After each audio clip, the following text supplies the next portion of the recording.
Quinn, we talked about Rita Hayworth and we talked about Margarita Cancino.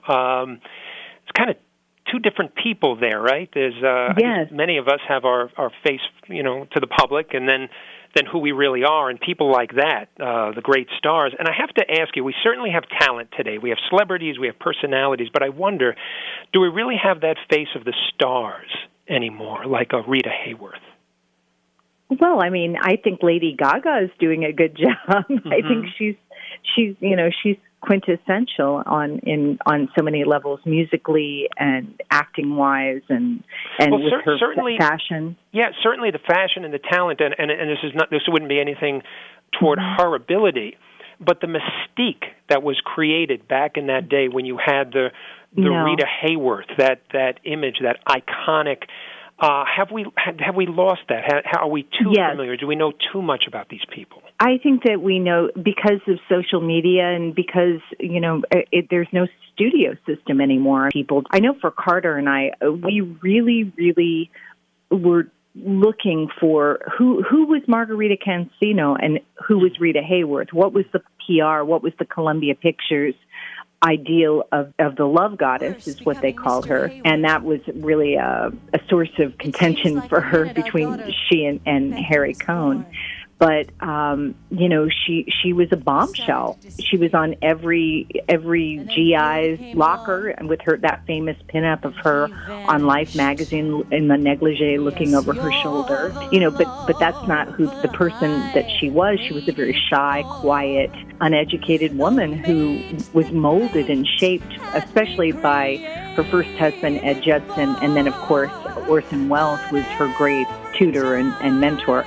He really introduced her to a whole new world that she didn't even know existed. You mentioned the studio system, and they had Harry Cohn, I think, was there at Columbia, ruling over her image and her career. Yes. And as difficult as that is, as unpleasant it is, and the stories that go along with it, it is interesting. I'm not saying good, bad, or it's just an interesting fact of how difficult that is, how unpleasant. And yet, now that it's not there and we have social media, what do we have? What replaces that? I feel like we've lost something, and I'm sort of uncomfortable about that, knowing how that studio system worked. But at the same time, that gave us a Rita Hayworth. Yeah, it gave us a Rita Hayworth, and I think, too, what's so great about you and Elliot promoting all of this great music was, in a strange way, and I'm not advocating that there are restraints or constrictions on writing or filmmaking or, censoring things the way they once were.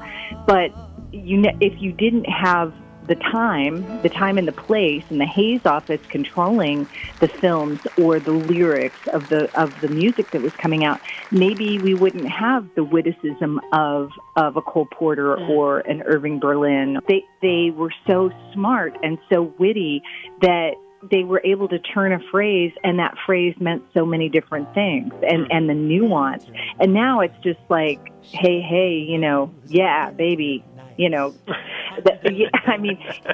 love your writing, Alex. You really tap into that witticism where you don't pick the obvious lyric, and that is a gift. And I think that's also being a student of this genre of music, of the Great American Songbook.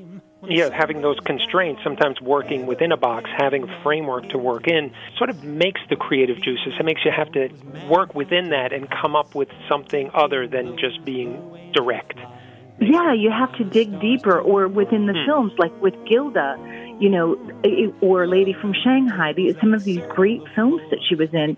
It wasn't just what was on the page, what was on the script or what was said. It was the double entendre, the nuance. Gilda, are you decent?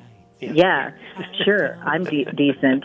But, she's excited, and then there's hate when she sees Johnny Farrell, the Glenn Ford character. And that's all done in a moment. Rita Hayworth was so known for her reactions. Harry Cohn said, she's a good reactioner. Give her a lot of close-ups without the line, because she really, gives good face. And, even Madonna got it. Rita Hayworth gives good face.